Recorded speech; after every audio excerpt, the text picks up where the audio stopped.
ونصلي على رسوله الكريم أما بعد فأعوذ بالله من الشيطان الرجيم بسم الله الرحمن الرحيم سبحان الذي أسرى بعبده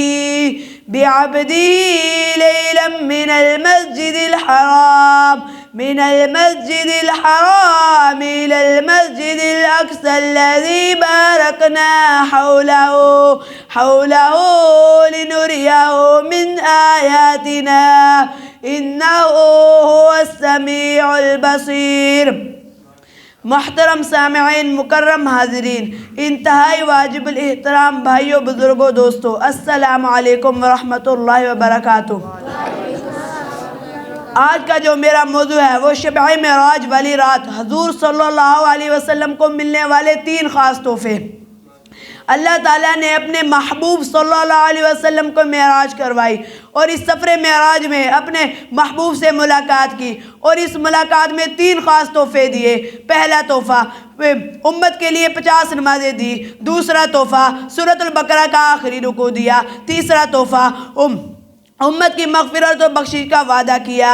اللہ تعالیٰ نے یہ تین تحفے عطا فرمائے۔ حضرت محمد صلی اللہ علیہ وسلم 50 نمازیں لے کر جب تشریف لے جا رہے تھے تو چھٹے آسمان پر حضرت موسیٰ علیہ السلام سے دوبارہ ملاقات ہوئی اور حضرت موسیٰ علیہ السلام نے عرض کیا کہ اللہ تعالیٰ نے آپ کی امت کو کیا دیا ہے؟ حضرت محمد صلی اللہ علیہ وسلم نے فرمایا میری امت کو 50 نمازیں ملی ہے۔ حضرت موسیٰ علیہ السلام نے عرض کیا کہ نمازیں کم کروا لے، آپ کی امت 50 نمازیں نہیں پڑھے گی۔ حضرت محمد صلی اللہ علیہ وسلم دوبارہ اللہ تعالیٰ کے پاس گئے اور کہا کہ 50 نمازیں زیادہ ہیں، تھوڑی کم کر لیں، تو اللہ تعالیٰ نے 5 نمازیں کم کر دی، باقی 45 رہ گئی۔ حضرت محمد صلی اللہ علیہ وسلم دوبارہ حضرت موسیٰ علیہ السلام پر تشریف لے گئے۔ حضرت موسیٰ علیہ السلام نے دوبارہ پوچھا اب کتنی نمازیں باقی رہ گئی ہیں؟ حضرت محمد صلی اللہ علیہ وسلم نے فرمایا کہ اب 45 نمازیں باقی رہ گئی ہیں۔ حضرت موسیٰ علیہ السلام نے دوبارہ کہا کہ اور کم کروا لیں۔ اس طرح حضرت موسیٰ علیہ السلام عرض کرتے رہے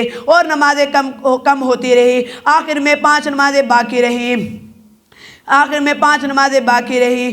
اللہ تعالیٰ حضرت محمد صلی اللہ علیہ وسلم جب 5 نمازیں لے کر تشریف لے جا رہے تھے تو اللہ تعالیٰ نے فرمایا کہ او میرے محبوب پریشان مت ہو، آپ کی امت نمازیں 5 پڑھے گی، اجر میں 50 کا ہی عطا کروں گا۔ سبحان اللہ۔ پر افسوس ہے آج ہم 5 نماز بھی صحیح طرح نہیں پڑھتے، ان میں بھی ہم یوں کرتے ہیں بس ہم نکلیں کسی طرح۔ 10 منٹ کی نماز ہوتی ہے اس کو بھی ہم ایسے پڑھتے ہیں کہ بس ہم ادھر نکلیں بس۔ اور دوسرا تحفہ سورۃ البقرہ کا آخری رکوع دیا۔ اللہ تعالیٰ نے شب معراج والی رات خاص طور پہ عطا فرمائی کیونکہ اس رکوع میں مومن کو وہ دعائیں بتلائی ہیں جس سے مومن دنیا اور آخرت میں کامیابی حاصل کر سکتا ہے، مطلب جیت حاصل کر سکتا ہے۔ اس لیے اس رکوع کو صبح و شام پڑھنا چاہیے۔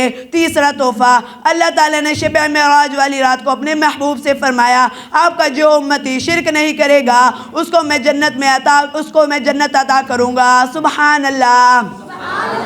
آج سارے بھائی میرے ساتھ مل کر 3 دعائیں کریں۔ اللہ تعالیٰ ہم سب کو ساری زندگی جماعت کے ساتھ نماز پڑھنے کی توفیق نصیب فرمائے، آمین۔ سارے بھائی کہیں اللہ تعالیٰ ہم سب کو ساری زندگی سورۃ البقرہ کا آخری رکوع پڑھنے کی توفیق نصیب فرمائے، سارے بھائی کہیں آمین۔ اللہ تعالیٰ ہمیں ساری زندگی شرک سے بچنے کی توفیق نصیب فرمائے۔ آخر دعوانا الحمدللہ رب العالمین۔